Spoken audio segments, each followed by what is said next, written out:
Sea of Stars took the world by storm in 2023, becoming Best Indie Game at the Game Awards. Everywhere I looked, people were raving about this game, and I was already pretty hyped up waiting for this game to come out after falling in love with The Messenger in 2018, so I knew I had to play this game, and so I did. And let me tell you, it went above and beyond my expectations, and I count it as one of my favorite RPG games that I've ever played. It has a charming story set in a fantastic world you can easily get lost in. But I started to get some YouTube recommendations after playing this game from some people who didn't quite feel the same way that I did. This intrigued me, so I looked into this further, looking up if other people felt this way as well. And it turned out yes. There are a surprising number of people who don't like this game. My initial thoughts were that they probably just had too high expectations or too specific expectations, whereas I, who wasn't that big of a turn-based RPG guy to begin with, had really low expectations comparatively. But in looking into the complaints a little closer, I started to see another reason entirely: the storytelling.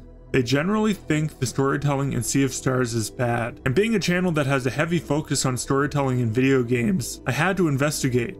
And here's the thing, they might actually have a point. There are some valid criticisms, and so I found myself wondering, had I viewed the story through rose-tinted glasses? Or maybe, just maybe, this story is even better than I had previously thought.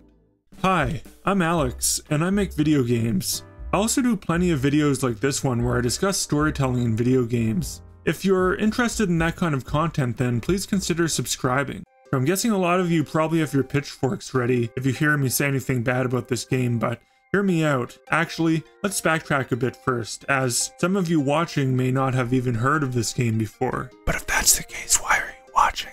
Sea of Stars is an indie turn-based RPG inspired by games such as Chrono Trigger, Super Mario RPG, and the Paper Mario series. This game follows Valere and Zale, who discover they are the children of the Solstice, legendary heroes who once saved the world from a great evil. They embark on an adventure to prevent the return of this evil force, gathering allies and unlocking powerful abilities along the way. The game focuses on their journey, the bonds they form, and the challenges they face as they strive to protect their fantastic worlds. So now that we're all on the same page about what the game is, let's take a deeper dive into these criticisms. Despite all its acclaim, many players have criticized the game's story fairly harshly. According to reviews, this is what people who don't enjoy the game or story are generally saying. After investing 5 to 10 hours into this game, many players struggle to connect with the characters. They find that the main leads lack depth, with little backstory or personality to make them compelling.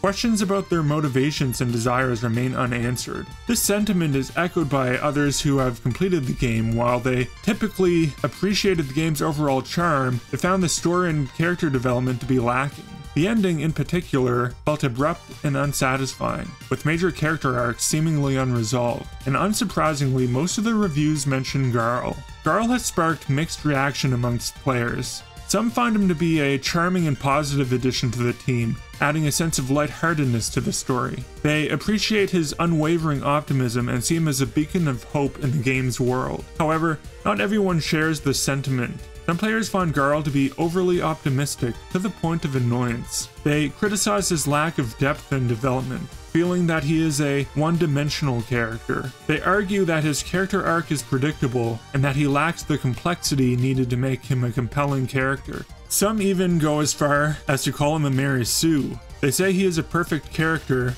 who does not grow throughout the story.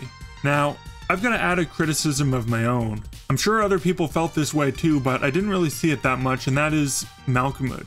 Malcolmhood should 100% have become a member of the party, but in this case, the game dev in me suspects that this was likely part of the plan from the beginning, but just didn't happen due to some unreason known to us. Now when it comes to Sarai, the brooding assassin, and Rashawn, the immortal alchemist, I haven't seen too many complaints. Some people say negative things about them too, don't get me wrong, but these are in response to aspects of their character that are typically considered well written. So the criticisms for them might look like, she's so impulsive and he should have completely helped them. So they are generally seen as more complex and imperfect when compared to Garl, Valere, and Zale. and from a writer's standpoint, that is good. Another criticism I've read is that people find the game just kind of childish. Overall, these reviewers say the storytelling feels predictable, and the dialogue is often described as shallow and lacking emotion. They say that its failure to deliver a compelling narrative and well-developed characters leaves many players feeling disappointed. And I have to admit that I too, at the very least, found the ending unsatisfactory. But what about the rest of the points? Were the reviewers right, or does the story actually have some depth? Let's see if there are any counter-arguments to be made to these criticisms. Starting off is not great. Yes, the protagonists from a certain perspective do lack depth and a proper backstory, and we don't get a good insight into why they choose to follow the Solstice Warrior path. There is an answer to this, and I'll get into that shortly, but at first glance, this point is hard to argue. Now, when it comes to the opinion that the characters are one-dimensional, many players have actually found the character development in Sea of Stars to be quite compelling. But when it comes to the protagonists, I have to admit it's hard to challenge the one-dimensional take, at least at first. The problem is, Zale and Valere are essentially silent protagonists, and that does make them harder to develop. Yes, they have dialogue, but their personalities don't exactly shine through, because they are meant to be a blank slate for the player. And since you can play both of them as protagonists, they both pretty much have the same personality. Now, if I was the one writing this story, I would have given them more personality. But I don't necessarily see the approach Sabotage Studios took as wrong. Zale and Valere are Solstice Warriors, trained from a young age to be guardians of their world, but locked in this endless struggle between the Dwellers and, on occasion, the Fleshmancer. They are more reserved and have more bland personalities in comparison to their mentor Solstice Warriors, who end up betraying everyone. You see, the mentor warriors, Rugaves and Erlina, unlike Zale and Valere, who accept their destiny, just want to live ordinary lives, free of the burdens of being a Solstice Warrior. And this is a reasonable desire, because they have lost so much, and dealt with so much pain. They were treated harshly by Moraine, the headmaster of the Zenith Academy, who had his own pain to deal with as well. He himself leaves his duties eventually for the same reason, but unlike Moraine, Erlina and Brugraves don't just move to another town. The only escape they see is by helping their enemy. But Zale and Valere don't fall into the same trap, and rather stay true to what they're supposed to do. They always have a positive attitude and eventually fulfill the prophecy and save the world. So what makes them different from Erlina, Brugaves, and Moraine? One argument would simply have been that they just didn't have as much depth. They were more passive and just went with the flow, doing what was expected of them, what the story demanded. Another is a little more complicated. You see, Zale and Valere had a different relationship with Moraine than Moraine had with Erlina and Brugaves. If Moraine was like a father figure to Erlina and Brugaves, then he was more of a grandfather to Zale and Valere. He was aware of the mistakes he made and he didn't want to repeat them. So, along with a better relationship with Moraine, there was an even more important reason, and that is their relationship with Garl. Where all the previous Solstice Warriors grew up in this fantastic world of magic powers and monsters, Zale and Valere actually got to be kids, at least for a little bit, growing up with their best friend Garl, who keeps them grounded and positive throughout the story. And in that same sense, he actually keeps them from growing as well, as they are only able to ascend after Garl dies. Now, since we're talking about Garl, I think it's a perfect time to dive into his character. One of the main criticisms I see was that Garl was too perfect, that he was even called a Mary Sue by some, but I don't see that at all. He is the weakest character from a gameplay standpoint, and that's part of his character arc too, that he isn't the best, but that doesn't stop him. As for his personality, I liked it, but I can see why people don't. However, if you don't like his personality, then this does cause a huge problem with your engagement with the story, because the thing is, Garl's personality, in my opinion, is the key to this story, because I think Garl is in fact the actual protagonist of this story. Okay, so let me explain.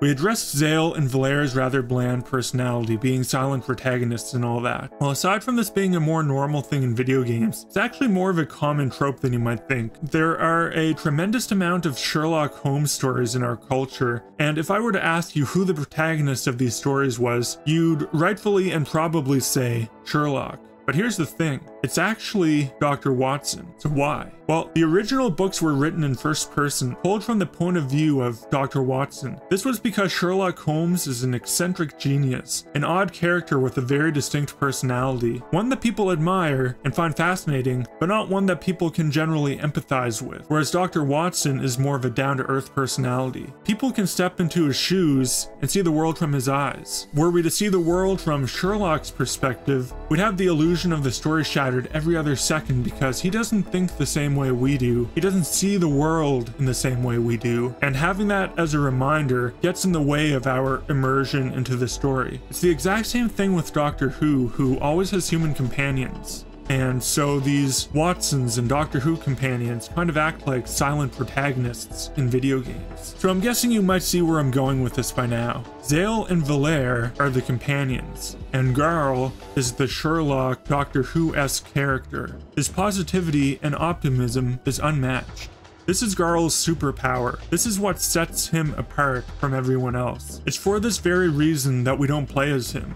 Additionally, in most stories, the special character would be the one that has all the magical powers, but Sabotage Studio completely subverts this trope by making the companions the one with the magic and Garl the one without, which really drives home the point of Garl's superpowers actually being friendship, love, hope, positivity, and mirth. The things actually needed to save the world, to actually get the true ending of the game. And this segues into the next thing I'd like to talk about, which is the type of story I believe Sea of Stars is. It seems to me that Sea of Stars is more of a meta-modern story rather than your typical postmodern one. If you want an example of a meta-modern story, think of Everything Everywhere All at Once. To explain meta-modernism, we're going to need to go back and explore modernism. Modernism was an artistic style and worldview that existed in the early 20th century. Plenty of Western movies followed this format where you had your good sheriff and your bad villain. And these movies were very black and white. Good guy, bad guy. Good guy could do no wrong, bad guy could do no good. But eventually people got sick of this and started to see the flaws with this worldview. And this led to a new artistic movement and worldview called postmodernism. This isn't a black and white way of seeing things, it's all shades of gray. Postmodernism viewed reality from a more real perspective of addressing everyone's flaws and points of view. And that's great, to a certain extent. So what could possibly be wrong with this worldview? Well, the way I see it, this worldview, in my opinion, tends to lead to a very nihilistic and self-centered view of the world. Because it's all about deconstructing things, seeing things from all angles,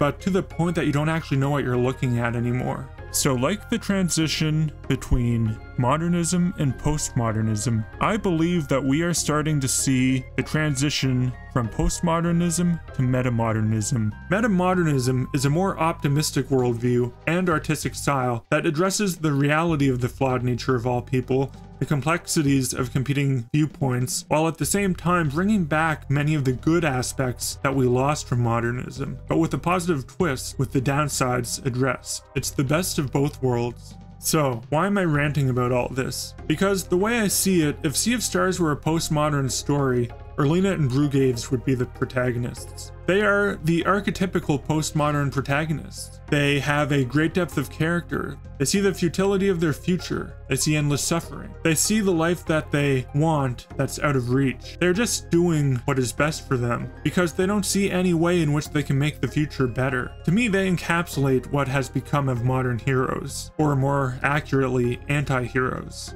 and why this worldview is unsustainable and ultimately leads them to their unfortunate end. When it comes to their endings, I think they are perfect. Brugaves is tired of being called slow and just wants to live alone in peace. When the enemy grants him his wish, he gets his solitude and becomes the fastest being in existence, but at the cost of his humanity. For Erlina, she wants the power to protect the people she loves, like Brugaves, and she gets her wish as well, and she becomes powerful beyond belief, and does protect Brugaves as well, but also at the cost of her humanity and autonomy. Now, some people might look at these endings for these characters as cliche or shallow, but I absolutely don't see it this way. Think of The Boy Who Cried Wolf or Hansel and Gretel. These aren't deep narratives, they are simple cautionary tales, and so are the stories of Brugaves and Erlina. It may not be mind-blowing that they end up where they ended up, but it is profound, and it is meaningful. Okay, so Zale, Valere, and Garl. They, in contrast, are the meta-modernist heroes. They contrast the worldview that Erlina and Brugaves present. They show that through determination and friendship, we can change the world. Now, another big complaint was that the game just seemed childish overall. And I'd say, yeah, I can kind of see that, but I don't see it as a bad thing. In fact, I think the reason why it's perceived like that is because the Sabotage Studio games seem to be written in this fairy tale style with a modern twist. All these stories that the shopkeeper tells in The Messenger seem like they could be taken right out of an ancient book of folklore. So in that sense, yeah, the story is a bit childish, but in all honesty, all that really did was make me feel like a kid again. Now let's talk about the criticisms about the dialogue, and I have to admit, it is a little hard to argue, because yes, to a certain extent, the dialogue is a bit shallow. One of the criticisms I read was that all the characters react with the same level of emotion no matter what, and as far as I remember, I can't argue with that. There's a phenomenon in storytelling I've noticed that I've coined for myself the writer's voice. This more accurately could be called the writer's footprint because all it really is evidence of the writer, but this typically manifests itself through the way characters talk and act. Have you ever noticed in a TV show or a movie how despite how different characters may be, there's always some commonalities in the way they talk and act? One of the biggest times I've noticed the writer's voice was in season 4 of the TV show Community. There was a huge change in the writer's voice from the previous seasons because the lead showrunner, Dan Harmon, had been fired and replaced, and the characters just didn't feel and act the same. Throughout the first 3 seasons, this one character named Pierce had this stupid thing he did where he'd fake a heart attack. It was funny because it's a believable thing his character would do, but when another character, Jeff, meets his father for the first time since he was a kid, and things don't go very well, Jeff's dad fakes a heart attack in the exact same way that Pierce does. And it just doesn't land, because it's not believable that anyone other than Pierce would do that, let alone Jeff's father. This is the writer's voice because in reality, or in a better written story, Jeff's dad would never act that way. No one would. So by making Jeff's dad do this, we're saying, despite the fact that these two characters who don't know each other and therefore don't copy each other's idiosyncrasies, and despite the fact that Jeff's dad is a far more serious character than Pierce's, these two people both do the same weird thing. This is now no longer a funny, weird quirk.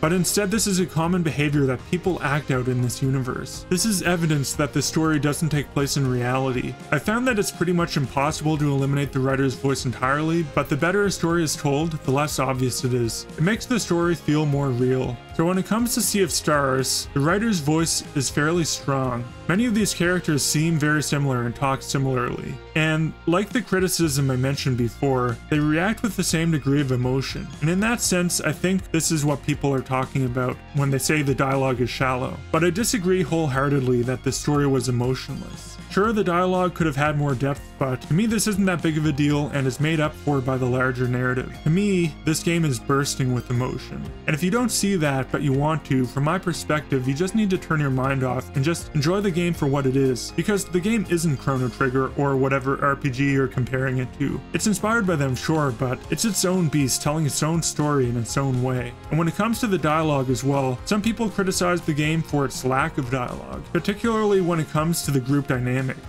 There isn't much conflict between the members of the group, which would have added to the depth of the dialogue and made for a more interesting story. For me again, I have no issues with the way this was done. I know the story being 40 hours was quite a lot, but to me adding intergroup drama could only really be done by extending the length of the game, or cutting other elements from the game that would have taken away from the grander narrative. And the lack of eternal conflict gave the game a bit of a cozy and safe vibe. But the criticisms go beyond the dialogue. Some people have criticized the game for its pacing and plot structure, and others have praised it for its unpredictability and sense of adventure. Although I'm a big fan of story structure myself, I have to admit I enjoyed all the twists and turns the story took. I thought the story was coming to a close about halfway through the game, and so I was happy when I realized it was branching off in a different direction than I was expecting. Funnily enough, just as I previously stated that the game has a strong writer's voice, what I find with movies that have loose story structures with unpredictable stories is that they tend to be movies that are so bad they're good. Like Troll 2 in The Room. These are two of my favorite bad movies. They are hilarious and have stories that are all over the place. But I don't think the unpredictability in the Sea of Stars story made the story bad. Quite the opposite. The story was kind of this big tapestry of narrative threads that came together quite nicely near the end. Of course, some of those threads weren't tied up very neatly, and that is my biggest criticism of the story, that the ending just felt too rushed. Okay, so circling back to the dialogue, the shallow dialogue thing is starting to bug me a bit because I feel like I'm being a bit disingenuous when I say that. And I think the reason why I feel that way is because a lot of the depth is added to the story through the world building. And this is doubly true if you've already played Sabotage Studios' previous game, The Messenger. This to me actually kind of counterbalances what I think some people are calling surface level dialogue. Because although people may find the dialogue shallow, the depth of the storytelling really comes from the world building. And this is something you'll only really notice if you engage with the world. For example, there's this one scene where the Fleshmancer talks to his minion named One and finds out that the minions have lived for a very long time, an impossible amount of time. One simply responds that they've survived by using the vampire rose. The Fleshmancer says he's impressed and leaves it at that. If you just blitz through this game, you can just kind of infer from the conversation that the vampire rose is just something that makes them live longer. And it is, but if you had explored the game some more, you'd have discovered the story of the vampire rose that Teeks will read you, and you'll learn that for every second that a person holds onto the rose, a year is added to their life. But also, a thorn grows from a bone and causes them pain for the rest of their life. Most people drop the rose immediately, but some hold on and endure the pain of all the thorns that grow, until they begin to lose their humanity and become more undead than alive. All of a sudden, the scene is seen through a new light. These four minions are in constant agony, and they act like nothing is wrong. They are dedicated to their cause far more than we possibly could have imagined. Also, the Fleshmancer's terse response of, "I commend your dedication," all of a sudden seems like an underreaction, one that makes him look cold and heartless, whereas before it seemed dismissive but showing at least a little bit of respect. This little detail changes the way the entire scene and dialogue is viewed. What could be seen as shallow dialogue all of a sudden has much more depth when we have this extra piece of information. And so much of the game is like this. All in all, the world building is fantastic. The game's setting is vibrant and detailed, with each location feeling distinct and memorable. As soon as I got to the wind tunnels, I knew I was going to love this game. I can't exactly explain why, I just enjoyed the vibes. And quite a few of these locations were part of the Messenger, so it was nice revisiting those areas as well. So what can we ultimately make of all this? I mean, I actually find this both confusing and intriguing because I read all the criticisms about the story, and as a storyteller, I understand 100% where these people are coming from, despite all the ways I've praised the game in this video. Especially when I go into some of my own theories on things like the writer's voice and the loosely defined plot structure that is typical in bad movies. Those things in and of themselves point in the direction of the Sea of Stars story indeed being bad. And in that sense, the people making these criticisms could be right. But when you look at the grander narrative, the importance of Garl and the meta-modernist story surrounding him, Valere, and Zale, and how they contrast the story of Erlina and Brugaves. When you look at the world building and the attention to detail, how the smallest things can have such a hidden and magnificent story. The way Sabotage Studio tells stories in a manner akin to ancient fables, I just can't see this story as being bad. The sum of all the parts is good. I won't deny that it has its flaws, everything does. I don't think people are wrong for not enjoying this game, but I went into this video thinking the critics were going to change my mind. That's why I made this video, but what I actually found that happened was that I grew to appreciate the story even more. So I wish the critics could see the story the way I see it, because to me this game is magical. I thoroughly enjoyed playing through this story, and I know I will again someday. And I know that I'm not the only one who feels this way too. In fact, I'm willing to bet the majority of people feel this way. It won Indie Game of the Year for a reason after all. So, is the Sea of Stars story good? Yeah, absolutely. But I do think it entirely depends on the type of story you're looking for. I think that some of the areas that I personally find so appealing, some people won't. Some people might not like what I see as a meta-modernist story. Or maybe I'm just reaching and the Sea of Stars is not that kind of story at all. There are so many variables and not everyone is going to like this game. I'll just say one last thing on the matter. If you find yourself being a fan of storytelling, particularly with RPGs, and you're wondering if you should play this game and you're asking around and hearing some things that stick out to you as red flags, all I can say is this. If you choose to play the game, I highly recommend that you set aside your expectations and just appreciate the game for what it is. something new, something different. And if you're able to do that, then I think you'll really enjoy this game. And that's all I can really say, because at the end of the day, it's really just a subjective thing. Well, that's it for now. If you liked this video, please consider hitting that thumbs up button. Or, if you have any thoughts on the matter, whether you agree or disagree, please let me know in the comments. As always, thanks for watching, and I'll see you next time.